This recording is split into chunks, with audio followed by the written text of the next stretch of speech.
Assalamualaikum warahmatullahi wabarakatuh. Wassalatu wassalamu ala asrofil anbiya'i wal mursalin Nabina Muhammadin sallallahu alaihi wasallam wa ala alihi wa sahbihi ajmain. Qala Allah ta'ala fil kitabil karim, ittaqullaha haqqa tuqatih wa la tamutunna illa wa antum muslimun.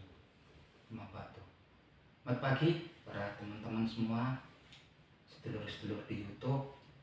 Di pagi hari ini saya kebetulan luang habis selesai pekerjaan, ingin ngobrol-ngobrol dengan menyapa teman-teman saya di YouTube semuanya. Oke. Jadi di pagi hari ini seperti biasa kita mau ngobrol tentang kehidupan beragama ya teman-teman. Jadi di pagi hari ini saya pengen cerita tentang kebiasaan Nabi Muhammad SAW ketika beliau akan memulai hari-harinya ya. Jadi sebagai seorang muslim sudah sepatutnya dan memang wajib sebetulnya untuk mempelajari dan mengikuti sunnah-sunnah daripada Nabi Muhammad SAW. Nah, di pagi hari ini saya ingin ngajak teman-teman ngobrol dikit tentang salah satu kebiasaan Nabi Muhammad SAW ketika beliau akan memulai hari-harinya ya. Jadi diriwayatkan bahwa Nabi Muhammad SAW ini, Nabi Muhammad itu ketika akan memulai hari-harinya itu, setiap selesai salat subuh, beliau itu selalu berdoa ya, melakukan 3 permintaan kepada Allah Subhanahu wa Ta'ala. Permintaannya itu ada 3 ya teman-teman. Jadi doa Nabi Muhammad yang menurut beberapa sahabat itu selalu dilakukan Nabi Muhammad, selesai ketika dilakukan di doa itu selalu dipanjatkan Nabi Muhammad Shallallahu Alaihi Wasallam ketika beliau selesai sholat subuh. Jadi doanya itu ada 3 permintaan beliau pada Allah Subhanahu wa Ta'ala. 1, Bismillahirrahmanirrahim.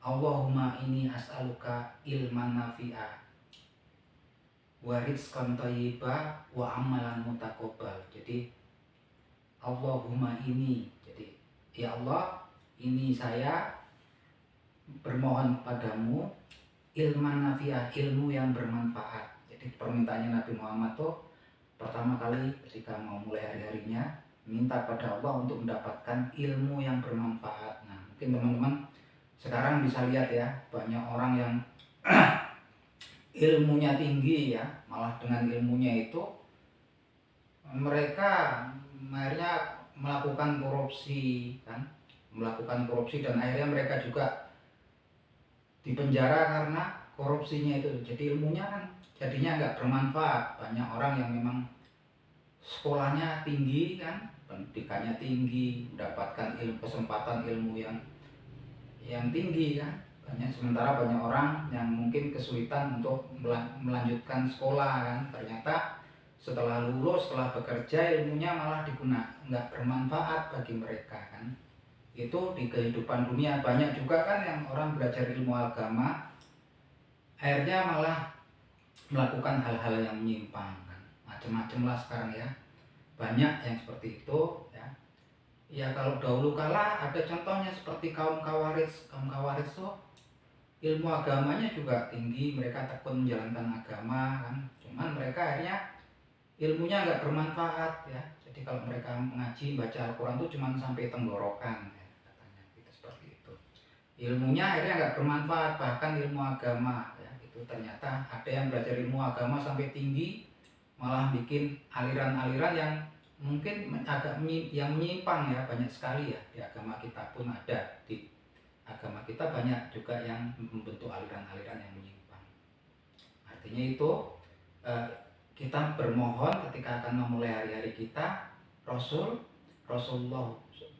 itu memohonnya ilmu yang bermanfaat, 1. Kemudian beliau yang kedua memohon pada Allah Subhanahu wa Ta'ala, memohon rizqan thayyibah, jadi rezeki yang baik ya.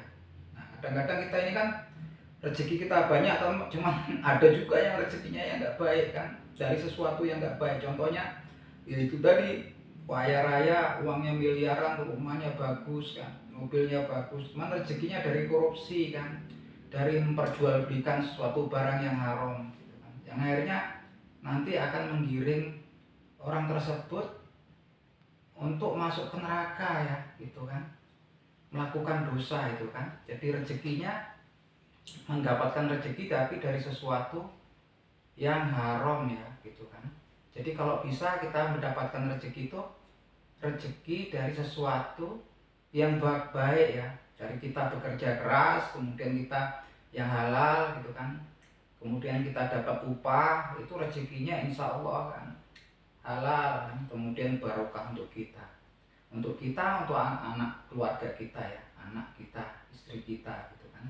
Jadi itu ya, rezeki yang baik itu ternyata seorang nabi pun masih memohon minta sama Allah dikasih rezeki, tapi dari rezeki yang baik ya gitu kan. Karena memang kalau yang rezeki yang buruk itu mau dia kemanain juga tetap akhirnya nggak jadi ya teman-teman. Contohnya seorang yang korupsi kan, saya korupsi, ini korupsi yang banyak, saya korupsi, nanti habis itu saya sedekahkan sebagian ke yatim piatu, sebagian nanti kita sedekahkan untuk bangun masjid. Nah kalau seperti itu sebetulnya kita malah mengundang murkanya Allah, karena Allah itu sesuatu yang baik ya, dia itu yang suci ya, yang kudus gitu kan, yang thayyib. Allah itu yang kudus, yang suci, yang baik. Dia enggak, ya itu kita menghina Allah kalau kita kemudian kita mencuri, kemudian ada orang korupsi, kemudian untuk melakukan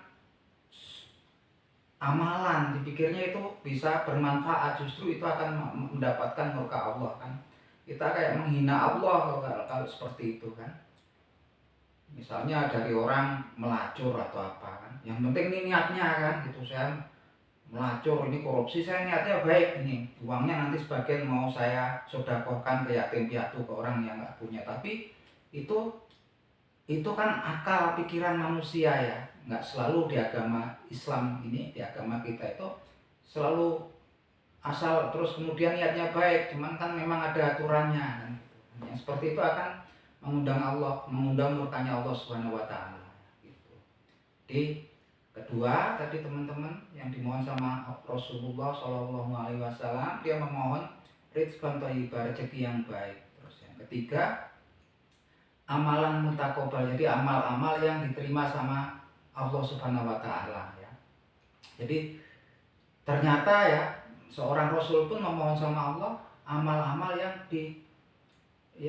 mutakobal, yang diterima sama Allah, yang terkabul sama Allah kan. Jadi ternyata berarti di situ ada amal-amal yang juga nggak terkabul ya, bisa nggak terkabul, nggak diterima sama Allah bisa. Jadi seperti mungkin kita ada bersodako tapi kemudian kita riak, pengen dipuji orang itu. Nah ya seperti itu kan ujung-ujungnya amal-amalnya malah bisa menimbulkan sesuatu yang dosa untuk kita kan, gitu kan. Sampai dikatakan itu bisa syirik kecil, syirik yang samar ya, karena kita memang kita sodako pengen dipuja orang kan, dipuji orang kan. Ya, amalan mutakobal, kita ke masjid mau beramal, mau sholat gitu, tapi kepengen kita dilihat sama orang-orang kan, gitu kan. Pengen dipuji itu orang yang alim gitu kan. Akhirnya amal kita mungkin nggak terkabul untuk Allah, kepada Allah Subhanahu wa taala gitu. Jadi memang kita betul-betul harus mawas diri ya teman-teman semua ya. Jadi memang kita itu butuh, kita ini makhluk yang lemah, diciptakan dalam kondisi yang lemah. Jadi kita butuh bantuan dari Allah Subhanahu wa taala. Kita harus memohon. Jadi itu kita review lagi permintaannya ketika kita akan memulai hari-hari kita, di pagi hari memulai aktivitas kita. Ada baiknya selesai sholat subuh kita panjatkan 3 permohonan kepada Allah Subhanahu wa taala ya. Kan itu Nabi memberikan contoh seperti itu. Ada baiknya kalau kita kalaupun berdoa, kita nyontohlah doanya Nabi Muhammad SAW. Jadi Allahumma, saya teman-teman kalau selesai sholat subuh jangan lupa untuk bermohon sama Allah Subhanahu wa taala 3 permohonan seperti yang dilakukan Nabi Muhammad SAW, yaitu Allahumma inni as'aluka ilman nafi'a wa rizqan thayyiba wa amalan mutaqabbal. Ya Allah, saya bermohon padamu ya Allah, ilman nafi'a, ilmu yang bermanfaat untuk saya, kemudian rizqan thayyiba, rezeki yang baik untuk saya, wa amalan mutaqabbalan, kemudian nanti amal-amal yang saya perbuat di hari ini terkabul ya, terima Allah oleh Allah Subhanahu wa taala. Akhir kata, matur nuwun, teman-teman udah mau dengarkan sedikit obrolan singkat dari saya ya. Jadi memang walaupun ilmu saya juga terbatas, tapi Rasulullah SAW mengatakan bahwa balighu anni walau ayat, sampaikan ya dari Rasul tuh walaupun satu ayat sampaikan ya. Semoga untuk saling berwasiat ya, semoga obrolan saya di pagi hari ini bermanfaat buat teman-teman. Terus saya pun mendapatkan amal pahala dari sisi Allah Subhanahu wa taala ya.